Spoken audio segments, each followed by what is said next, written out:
Le dernier secret de Yogananda, le départ le plus extraordinaire de l'histoire. Que diriez-vous si je vous racontais qu'il y a 70 ans, dans un élégant salon de banquet à Los Angeles, des centaines de personnes ont été témoins de l'événement le plus extraordinaire qu'un être humain puisse observer. Un homme, après avoir prononcé ses dernières paroles prophétiques, est simplement parti. Il n'y a eu ni maladie, ni agonie, ni peur. Seulement un sourire serein et un départ si conscient et délibéré qu'il a défié tout ce que nous savons sur la mort. Cet homme était Paramahansa Yogananda, et ce qui s'est passé cette nuit de mars 1952 n'a pas seulement changé la vie de ceux qui en furent témoins, mais a révélé l'un des secrets les plus profonds sur la nature de l'âme humaine. Restez avec moi, car ce que vous êtes sur le point de découvrir pourrait transformer à jamais votre compréhension de la vie, de la mort, et du véritable pouvoir de la conscience divine. La prophétie silencieuse, les signes que personne ne voulait voir. C'était un 12 après-midi de mars à Los Angeles, en cette année qui marquerait la fin d'une ère spirituelle extraordinaire. L'air printanier portait avec lui une douceur presque tangible, comme si la nature elle-même savait que quelque chose de sacré était sur le point de se déployer. Dans l'élégant grand salon de banquet de l'hôtel Biltmore, les lustres de cristal versaient une lumière dorée sur des rangées de tables disposées pour une célébration spéciale. L'occasion officielle était d'honorer l'ambassadeur d'Inde aux États-Unis, mais pour beaucoup des présents, le véritable honneur résidait dans le fait d'être près de l'homme qui occupait silencieusement sa place à la table principale. Son nom résonnait avec révérence dans les cercles spirituels, Paramahansa Yogananda. Il portait une tunique d'or profond qui semblait capturer et refléter la lumière de manière presque surnaturelle. Ses cheveux sombres et longs encadraient un visage qui irradiait sérénité et vitalité, le type de visage qui semblait avoir contemplé directement le cœur de l'éternité. Autour de lui, les rires et conversations flottaient comme un murmure gentil, mais sa présence émanait une quiétude si profonde que même au milieu du tintement des verres et du murmure des voix, on pouvait la sentir comme un courant souterrain de paix. Ceux qui l'avaient connu auparavant savaient qu'être près de lui n'était jamais ordinaire. Quelque chose dans ses yeux semblait regarder directement au-delà de la surface de qui vous pensiez être, pénétrant jusqu'à une partie de vous que vous touchiez rarement. Cette nuit-là, tandis qu'il attendait son tour pour parler, il y avait une lumière spéciale dans son regard, une radiance silencieuse qui semblait suggérer qu'il connaissait quelque chose que le reste du monde ignorait. Le maître était en Amérique depuis plus de 3 décennies, apportant les enseignements ancestraux de l'Inde à une terre qui apprenait encore à écouter l'appel le plus profond de l'âme. Il avait parlé devant des auditoriums bondés à New York et Boston, avait médité avec des chercheurs dans de petits salons, et avait marché dans des rues urbaines où personne ne connaissait son nom. Pourtant, il portait avec lui la même présence transformatrice partout où il allait. Pour ceux qui l'écoutaient vraiment, ses paroles avaient le pouvoir d'éveiller un désir ardent pour quelque chose qui transcendait le bruit inquiet de la vie moderne. Elles pouvaient réveiller des mémoires endormies de l'âme, des rappels de vérité qui avaient été oubliés dans le tourbillon de l'existence quotidienne. Cette nuit-là, il prononcerait son dernier discours public. Personne dans le salon ne savait que ce serait la fin.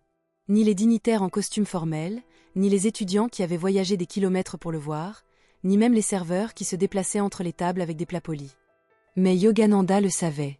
Et dans les moments avant de se lever pour parler, il semblait que le temps lui-même faisait une pause, comme si l'air même retenait son souffle. Le chemin de l'âme, de Gorakhpur à Los Angeles. Bien avant cet après-midi à Los Angeles, le sentier qui avait mené Yogananda à ce moment avait commencé dans une petite ville d'Inde. Il était né en 1893 à Gorakhpur, un lieu où les matins se remplissaient souvent du son de cloches de temple et de la fragrance de jasmin flottant dans l'air matinal. Dès les premières années de son enfance, il semblait différent des autres enfants.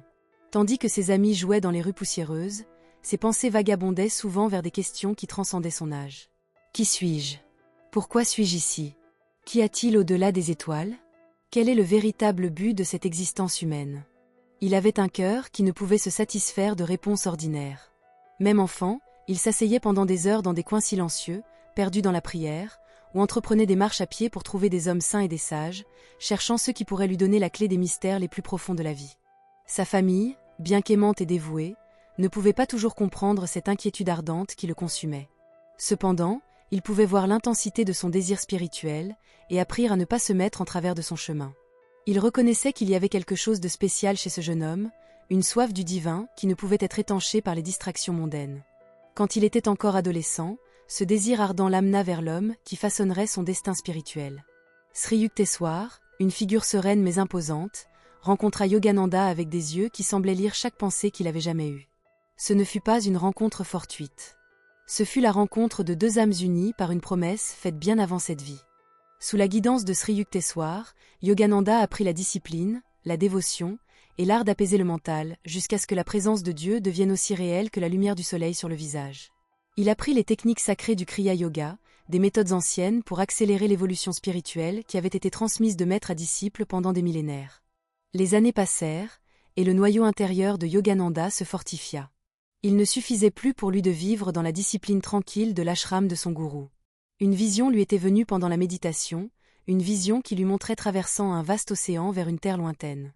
Dans cette vision, il vit des visages différents de tous ceux qu'il avait connus, des visages pleins de curiosité et affamés de vérité spirituelle. Le message était clair. Il devait porter les enseignements intemporels du yoga et de la méditation en Occident, vers une civilisation qui, malgré son progrès matériel, était spirituellement affamée. La mission sacrée, semer des graines en terre occidentale. En 1920, son voyage extraordinaire commença. Le bateau qui l'emporta à travers les eaux vers l'Amérique était plus qu'un navire d'acier et de bois. C'était un pont entre les mondes, portant la fragrance du patrimoine spirituel de l'Inde au cœur d'une civilisation moderne et inquiète. Il arriva à Boston pour prononcer un discours au Congrès international des libéraux religieux, parlant d'une voix qui était sereine mais pleine de convictions profondes. Ses paroles, bien que simples en surface, portaient le pouvoir de l'expérience directe, et touchèrent quelque chose de profond dans les cœurs de ceux qui les entendirent. De Boston, ses voyages commencèrent sérieusement. Il parla dans des salons où chaque siège était occupé, dans des églises, dans des auditoriums, dans les salons d'étrangers curieux. Parfois il fit face à des malentendus, même à de la suspicion, de la part de ceux peu familiers avec les traditions qu'il représentait. Mais il ne parlait jamais pour convaincre. Il parlait pour éveiller. Il savait que la vérité n'avait pas besoin de défense. Elle avait seulement besoin d'un cœur prêt à la recevoir. Son message était simple mais révolutionnaire. Dieu n'est pas une idée distante, mais une réalité vivante qui peut être expérimentée directement à travers la méditation scientifique et la dévotion pure. Pendant plus de 3 décennies, il voyagea infatigablement à travers les États-Unis, établissant des centres de méditation, écrivant des livres qui deviendraient des classiques spirituels, et touchant les vies de milliers de chercheurs assoiffés de vérité spirituelle authentique. Au moment où il se présenta à l'hôtel Biltmore en cette nuit fatidique de 1952, il avait passé plus de 30 ans à semer des graines de sagesse en terre étrangère. Des graines qui prendraient racine dans les vies de milliers, et dans les années à venir, dans les vies de millions. Cependant, tandis qu'il regardait les visages dans le salon de banquet, il y avait une connaissance silencieuse dans son cœur. L'œuvre qu'il avait été envoyé accomplir arrivait à son chapitre final. Le cycle se complétait, et il le savait avec la clarté sereine d'une âme complètement rendue à la volonté divine. Si cette histoire touche quelque chose de profond dans votre cœur et que vous ressentez l'appel d'explorer ces mystères sacrés de l'existence, je vous invite à rejoindre notre famille spirituelle sur la chaîne Camino Karma Divino.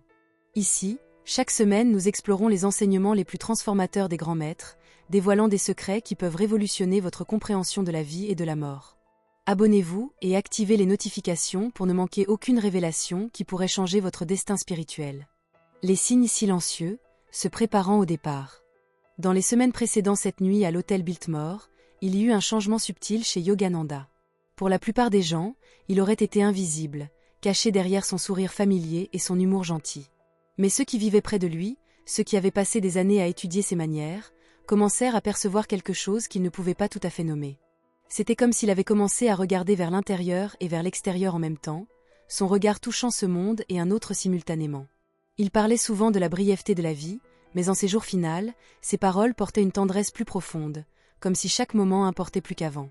Parfois, tandis qu'il marchait dans les jardins de son ermitage près du Pacifique, il s'arrêtait et regardait vers l'horizon infini, ses yeux reflétant une profondeur qui faisait que d'autres gardaient le silence en sa présence. Certains dirent après qu'il était comme s'il écoutait un appel que personne d'autre ne pouvait entendre. Ses conversations se dirigeaient plus souvent vers Dieu, non comme une idée ou un but à atteindre, mais comme une présence vivante, un compagnon marchant à ses côtés à chaque pas. Quand on lui demandait l'avenir de son œuvre, il souriait et parlait avec une certitude silencieuse, assurant ses disciples que les enseignements continueraient, que la vérité ne pourrait jamais être contenue dans un corps ou une vie. Il y avait d'autres signes aussi. À plus d'une occasion, il offrit des objets personnels à ses étudiants proches sans cérémonie, comme s'il transmettait une partie de lui-même. Il s'attardait en méditation un peu plus que d'habitude, parfois s'asseyant si immobile que l'air dans la pièce se sentait chargé d'une énergie invisible. Un après-midi, un étudiant entra dans son bureau pour le trouver écrivant intensément dans un petit carnet de cuir. Quand on lui demanda sur quoi il travaillait, il le ferma simplement et dit avec un sourire mystérieux « Juste quelques notes pour l'avenir ». Ce carnet ne fut jamais trouvé après son départ. Même la manière dont il parlait en public commença à changer. Ses conférences portaient la même sagesse, mais il y avait une légèreté ajoutée, comme s'il se libérait du poids des préoccupations terrestres. Il riait plus souvent, parfois pour des choses que personne d'autre ne trouvait particulièrement amusantes, comme s'il pouvait voir le jeu caché derrière la scène de la vie.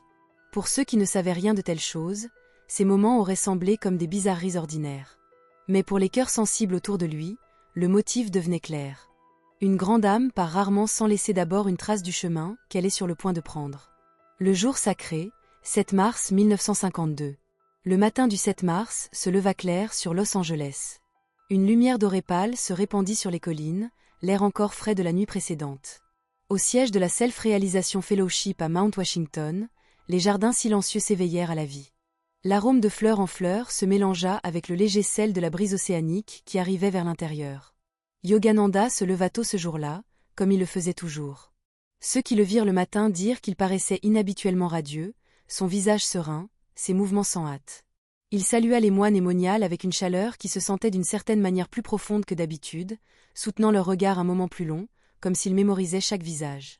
Après sa méditation matinale, il marcha lentement dans les terrains, s'arrêtant pour toucher les pétales d'une rose, pour écouter le bavardage des oiseaux dans les branches. Il commenta combien le jardin paraissait beau, parlant doucement, presque comme s'il s'adressait à lui-même. Au réfectoire, il prit un petit déjeuner modeste et mangea avec une appréciation silencieuse, remerciant le cuisinier d'une voix qui portait une gentillesse inhabituelle. Tout au long de la journée, il s'occupa de petites affaires du travail, révisant la correspondance, parlant brièvement avec quelques étudiants et dictant des réponses. Il n'y avait aucun sens d'urgence dans tout ce qu'il faisait, cependant chaque action avait une certaine complétude, comme s'il fermait soigneusement une porte après l'autre. Dans l'après-midi, il passa du temps dans son bureau privé. Les stores étaient mi-ouverts, laissant entrer des bandes de lumière solaire qui s'étendaient sur son bureau. Il s'assit avec une petite pile de papier devant lui, lisant quelques lignes, les mettant de côté, puis se penchant dans sa chaise avec les yeux mi-clos. Un étudiant qui entra pour livrer un message se rappela après que la pièce se sentait chargée, presque comme l'air tranquille avant un orage d'été. Yogananda leva les yeux, sourit et le remercia, mais n'offrit pas plus de mots. À la tombée de la nuit, il commença à se préparer pour le banquet. Il choisit une tunique fluide d'or profond, une couleur qui semblait capturer la dernière lumière du jour alors qu'elle se filtrait par les fenêtres. Tandis qu'il s'habillait, il fredonnait doucement, une mélodie que personne ne pouvait tout à fait reconnaître. L'un des moines commenta qu'il paraissait d'humeur joyeuse. Yogananda répondit simplement « Chaque jour est un don de Dieu ». La prophétie accomplie, les dernières paroles. Le voyage vers l'hôtel Biltmore les emmena à travers le cœur de Los Angeles, passant devant des enseignes néons qui commençaient à s'allumer et le flux constant du trafic vespéral. La ville était vivante de son bruit habituel, cependant à l'intérieur de la voiture il y avait une quiétude inhabituelle. Yogananda s'assit regardant par la fenêtre, ses mains pliées sur ses genoux, comme si chaque bâtiment et feu de circulation qui passait faisait partie d'un adieu qu'il prenait silencieusement. Quand ils arrivèrent, le salon de banquet se remplissait déjà d'invités. Diplomates, chercheurs spirituels et amis de tous les chemins de la vie s'étaient rassemblés pour honorer l'ambassadeur indien en visite. Les tables étaient disposées avec de la porcelaine fine et de l'argent poli. Les serveurs se déplaçaient entre elles avec des plateaux de vin et des plats fumants. À l'avant de la pièce, une longue table principale était préparée pour les invités d'honneur de la soirée, et là, au siège central, attendait la place de Yogananda. Quand il entra, la pièce sembla changer. Les conversations s'adoucirent, les têtes se tournèrent, et les yeux le suivirent tandis qu'il marchait d'un pas sans hâte vers son siège. Il sourit et salua ceux qui étaient proches, mais parla peu. Au lieu de cela, il semblait prendre silencieusement les visages, la lumière, l'atmosphère même, comme s'il engageait tout cela dans la mémoire. Bientôt, ce serait son tour de parler, et quand il le ferait, les mots qu'il choisirait non seulement marqueraient la culmination de la mission de sa vie, mais porteraient aussi le message caché que c'était un adieu, parler non dans la tristesse, mais dans la certitude lumineuse de quelqu'un qui sait qu'il rentre à la maison. Le banquet avança avec le rythme gentil d'une soirée formelle. Des discours furent faits, des toasts offerts, et le son de couverts sur porcelaine remplit les pauses entre les applaudissements. Yogananda s'assit tranquillement à travers tout, souriant occasionnellement, se penchant occasionnellement pour échanger quelques mots avec ceux à ses côtés.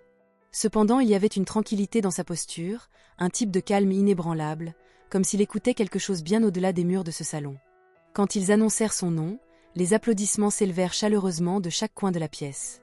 Il se leva lentement, lissant les plis de sa tunique dorée, et fit son chemin vers le podium. Le microphone capta le raclement gentil de sa gorge, puis sa voix, profonde et ferme, flua dans l'espace. Il commença en parlant de l'Inde, ses trésors spirituels intemporels, ces sages qui avaient marché sur la terre pendant des milliers d'années cherchant la vérité éternelle. Il parla des rivières et montagnes, des temples et champs qui avaient façonné son âme. Ces mots peignirent des images dans les esprits de ceux qui écoutaient, les emmenant à travers les océans au cœur d'une terre qu'ils ne verraient peut-être jamais. Puis il se tourna vers l'Amérique, sa maison pendant plus de 3 décennies. Il parla de la promesse qu'il voyait en son peuple, l'énergie inquiète qui, quand guidée par la sagesse, pourrait mener à une nouvelle ère de paix. Il parla de l'amitié entre l'Orient et l'Occident comme quelque chose de plus qu'une alliance politique. C'était, dit-il, le mariage de 2 grands idéaux. De l'Orient, la sagesse de l'esprit. De l'Occident, le pouvoir de l'action. Ensemble, ils pourraient servir le monde entier. Sa voix devint légèrement plus lente, et ses yeux semblèrent regarder au-delà de la foule, comme s'il voyait un horizon invisible pour tous les autres. En ce moment, son ton portait quelque chose de différent. Il était encore chaud, encore plein d'amour, mais il y avait une finalité en dessous, une note qui semblait dire « Écoutez attentivement ». Ce ne sont pas seulement des mots. Il parla de l'amour de Dieu comme du devoir le plus haut de la vie, un amour si complet qu'il dissout toute peur, même la peur de la mort. Il leur dit que la vie ne se mesure pas par les années que nous passons dans un corps, mais par la profondeur de notre union avec l'infini. Et puis, sans élever sa voix, il prononça une ligne qui résonnerait dans les cœurs de ceux qui étaient là pour le reste de leur vie. Où que je sois, je penserai à l'Amérique et à l'Inde comme aux 2 pays qui ont été spécialement bénis par Dieu, et mon corps sera mis au repos ici. C'était une phrase simple. Cependant en elle il y avait une vérité que personne ne comprit complètement en cet instant. En parlant d'eux où son corps serait mis au repos, il leur disait avec un calme parfait que son temps dans ce corps arrivait à sa fin. Il révélait le secret non comme un avertissement, mais comme une bénédiction, une assurance que la mort n'était pas une fin, mais un retour à la maison. Le Mahasamadi, le départ conscient. Une tranquillité s'installa sur le salon. Le tintement des couverts avait cessé. Même les serveurs s'étaient arrêtés au bord de la pièce, attirés par l'attraction magnétique de sa présence. Ces mots restèrent suspendus dans l'air, non lourds, mais lumineux, comme s'ils appartenaient à un autre royaume entièrement. Au souffle suivant, il sourit, regarda vers le haut, comme s'il contemplait une lumière que personne d'autre ne pouvait voir, et une paix différente de tout autre flua sur son visage. Personne ne savait que ce seraient ses derniers moments dans le corps. Mais lui le savait. Et dans ses phrases finales, il avait donné son don à Dieu. La vérité que l'âme est libre, le voyage est éternel, et l'amour est plus fort que la mort. Il resta là pour un battement de plus, comme s'il laissait ses dernières paroles s'enfoncer dans les cœurs de tous devant lui. Puis, lentement, son regard s'éleva encore, cette fois plus haut, comme s'il était attiré vers quelque chose au-delà du plafond, au-delà du salon de banquet, au-delà de la ville elle-même. Un sourire faible se courba sur son visage, non le type de sourire offert à une foule, mais le sourire silencieux de quelqu'un voyant un ami bien-aimé s'approcher de loin. En ce moment, un silence tomba sur la pièce. L'air sembla s'épaissir, comme si tout l'espace était devenu un lieu de méditation profonde. Ceux assez proches pour voir ses yeux diraient après qu'il semblait briller d'une lumière à la fois douce et infinie. Il prit une respiration gentille, puis une autre, et puis, sans le moindre signe de lutte, son corps se balança légèrement et s'inclina vers le sol. Il n'y eut ni halètement, ni cri, seulement le son de sa tunique murmurant tandis qu'il tombait. Cela arriva si doucement que pendant une seconde, personne ne bougea, incertain de ce qu'il venait de voir. Les hommes assis le plus près de lui furent les premiers à se lever. Ils s'agenouillèrent à ses côtés, appelant son nom doucement d'abord, puis avec une urgence croissante. Mais son visage resta serein, ses yeux fermés comme s'il était dans la méditation la plus profonde. Les lignes de son corps étaient détendues, l'expression sur ses lèvres paisible. Un docteur qui était présent se déplaça rapidement à ses côtés, vérifiant les signes de respiration, le battement d'un cœur. Mais il n'y avait rien, rien sauf la tranquillité d'une âme qui était simplement sortie de sa vêture humaine. Le docteur commenta après qu'il n'avait jamais vu un tel départ, sans tension, sans la moindre trace de douleur ou de résistance. Autour du salon, le silence s'approfondit. Les invités restèrent assis figés, beaucoup avec les mains à moitié levées, incertains de se lever ou prier ou simplement observer. Certains sentirent une vague presque tangible de pelle élavée, si inattendue qu'elle les laissa incapables de pleurer. D'autres, réalisant la finalité de ce qui venait d'arriver, inclinèrent leur tête et laissèrent les larmes tomber silencieusement sur les nappes blanches. Et là ils reposaient, Paramahansa Yogananda, qui avait traversé les océans pour partager son message, qui avait donné ses mots finaux seulement quelques moments avant, maintenant au repos comme s'il dormait. Mais pour ceux qui comprenaient, ce n'était pas le sommeil. C'était Mahasamadi, la sortie consciente et volontaire du corps au moment choisi par l'âme. En cet instant sacré, il avait accompli la promesse d'une vie vécue en communion inébranlable avec Dieu. Le miracle silencieux, le corps incorruptible. Pendant longtemps personne ne bougea. C'était comme si tout le salon de banquet avait été transporté vers une autre dimension, où les règles ordinaires du temps et de l'espace ne s'appliquaient plus. Le moment semblait suspendu, tenant la vérité silencieuse que la mort dans sa forme la plus haute n'est pas une fin du tout, mais un retour. Pendant un temps personne ne semblait disposé à briser la tranquillité dans la pièce. Le son de la ville dehors était faible, comme si le monde au-delà du salon de banquet s'était retiré à distance. Finalement, la tranquillité fut brisée par le murmure doux de voix, le mouvement de chaises, et le son de pas tandis que disciples et amis se rassemblaient autour de leur maître bien-aimé. Certains s'agenouillèrent à ses côtés, mains jointes, têtes inclinées. D'autres se tinrent un peu plus loin, leurs yeux fixés sur la figure sereine reposant si parfaitement au repos. Dans les heures qui suivirent, les nouvelles commencèrent à se répandre, d'abord parmi ceux au banquet, puis à travers Los Angeles et le matin bien au-delà. Des appels téléphoniques furent faits, des télégrammes envoyés. Des étudiants de toute la ville vinrent à Mount Washington, leurs pas rapides, leurs visages pâles d'incrédulité. Ils s'attendaient à ce que la douleur les submerge, mais beaucoup dirent après qu'ils sentirent au lieu de cela un calme inébranlable, comme si Yogananda lui-même les guidait encore, juste au-delà de la portée de la vue. En quelques jours, des arrangements furent faits pour que son corps soit placé dans un cercueil à Forest Lawn Memorial Park. Les visiteurs venaient en flux constant, s'attendant à voir les signes de mort qu'ils connaissaient si bien, la pâleur de la peau, l'effacement de la vitalité. Mais jour après jour, ils trouvèrent son corps inchangé, son visage restant aussi serein que la nuit où il était parti, sa peau fraîche, ses traits intouchés par le temps. Une fragrance faible, délicate et douce, semblait persister dans l'air autour de lui. Le directeur de funérailles, un homme non donné aux interprétations mystiques, écrivit finalement une déclaration formelle. Dans toutes ces années, dit-il, il n'avait jamais vu un corps rester dans une telle condition parfaite. Il n'y avait aucun signe de décomposition, aucune détérioration visible de la peau ou des tissus, même après 20 jours complets. Pour ceux qui avaient connu les enseignements de Yogananda, c'était une confirmation silencieuse de ce qu'il avait toujours dit, que l'âme, quand elle est libre en Dieu, maintient même le corps dans un état de grâce. Ce phénomène extraordinaire fut documenté officiellement et devint un témoignage de la réalité des états élevés de conscience. L'héritage éternel, un message qui transcende la mort. Pendant ce temps, des lettres et télégrammes arrivèrent du monde entier. Des étudiants en Inde, Angleterre, Canada et au-delà envoyèrent des mots de dévotion et de souvenirs. Certains se rappelaient la dernière fois qu'il avait vu, la manière dont il les avait regardés comme s'ils voyaient leur âme, la manière dont son rire les avait fait se sentir plus légers. D'autres écrivirent simplement qu'ils le sentaient proche, comme s'il n'était allé nulle part du tout. Au siège de Mount Washington, les disciples se déplaçaient dans leurs tâches dans une sorte de tranquillité sacrée. Il y avait des moments de larmes, mais aussi des moments de quiétude si profonde qu'il semblait qu'il pourrait marcher par la porte à tout moment, et peut-être de manières invisibles il le fit. Pour le monde extérieur, le départ d'un grand maître était un titre, un moment dans le cycle des nouvelles, mais pour ceux qui comprenaient, c'était une porte. Il avait montré que la mort n'a pas besoin de venir avec la peur ou la résistance, qu'elle pouvait être un pas conscient vers une lumière plus grande. Il avait donné sa leçon finale, non en mots, mais dans la manière dont il avait vécu son dernier moment, avec paix, avec dignité, avec reddition complète à l'infini. Dans la tranquillité qui suivit son départ, ceux qui l'avaient connu commencèrent à comprendre quelque chose de profond. Sa vie avait été remplie de mots, d'enseignements et d'histoires, cependant sa plus grande leçon avait été silencieuse.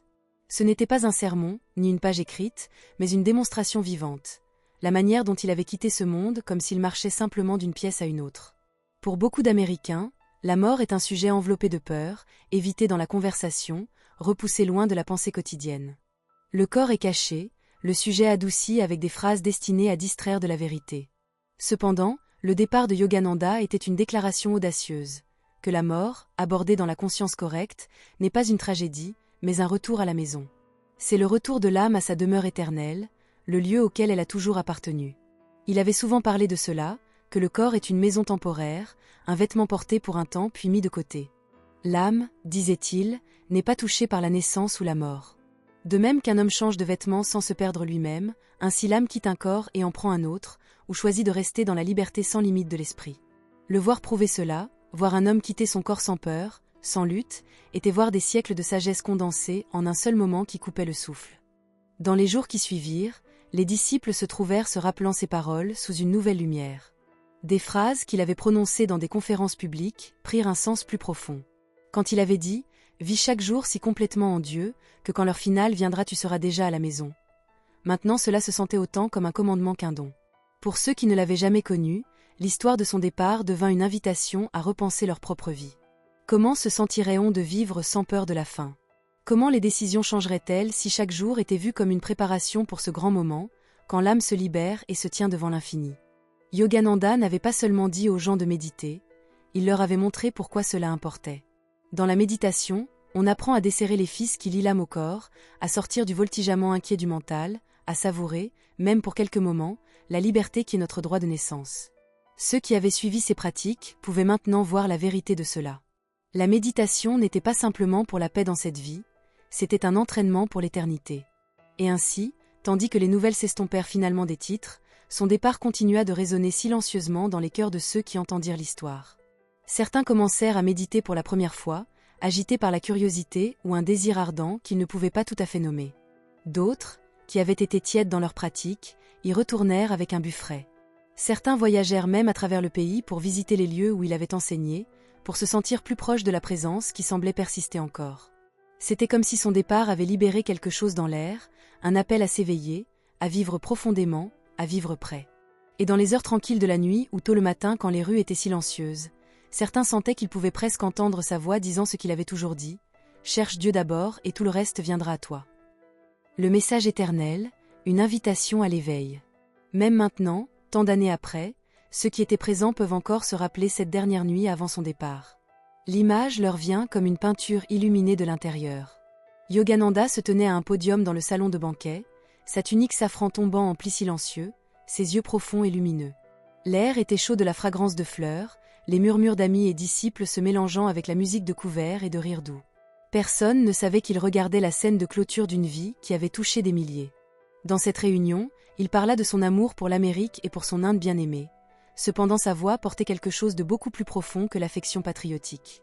Chaque mot était enfilé avec une vérité qu'il avait portée toute sa vie, une vérité que peu comprendraient complètement jusqu'au jour suivant. Il leur disait que peu importe où vous naissez, peu importe le drapeau sous lequel vous vous tenez, la seule vraie patrie de l'âme est en Dieu. Il voulait qu'ils voient que l'amour sans frontières est le passeport vers ce pays éternel, et que la méditation est le bateau qui vous y emmènera. Les présents disent qu'il y eut un silence tandis qu'il finissait. Ce n'était pas la pause d'incertitude, mais la tranquillité de cœurs attirés vers une vibration plus haute. Dans cette tranquillité, son secret se déploya.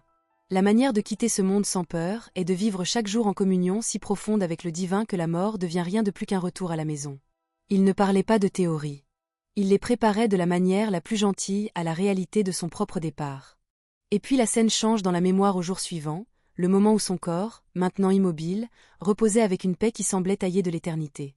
Le secret avait été parlé, et l'exemple avait été donné. Il avait montré comment une âme peut glisser du corps aussi sans effort qu'un oiseau prend son envol. C'est l'héritage qu'il a laissé derrière. Ce n'était pas un code caché à déchiffrer, mais une vérité vivante, visible dans la manière dont il avait marché, parlé, prié, et finalement, dans la manière dont il était parti. Nous ne sommes pas ces cadres fragiles. Nous ne sommes pas la somme de nos années. Nous sommes des étincelles de l'infini, et le voyage est toujours de retour vers cette lumière sans limite. Ce fut son don final, son enseignement final, son secret final, et il reste ouvert à toute âme disposée à s'éveiller. L'histoire de Paramahansa Yogananda ne s'est pas terminée cette nuit de mars. Son départ conscient est devenu le commencement d'un héritage qui continuerait d'inspirer des millions dans les décennies à venir. Il avait démontré que la mort n'est pas l'ennemi que nous craignons, mais la libération finale que nous cherchons tous. Sa vie et sa manière de partir demeurent comme témoignage éternel que nous sommes plus que nos corps physiques, plus que nos circonstances temporaires. Nous sommes des âmes éternelles dans un voyage de retour à la maison, et cette maison est la conscience infinie de Dieu, où toute séparation cesse et seul l'amour demeure. C'est son appel éternel à chaque âme. Éveille-toi à ta vraie nature, vis en communion constante avec le divin, et quand ton moment viendra, tu pourras partir comme il a fait, avec un sourire sur le visage et la certitude absolue que tu rentres à la maison.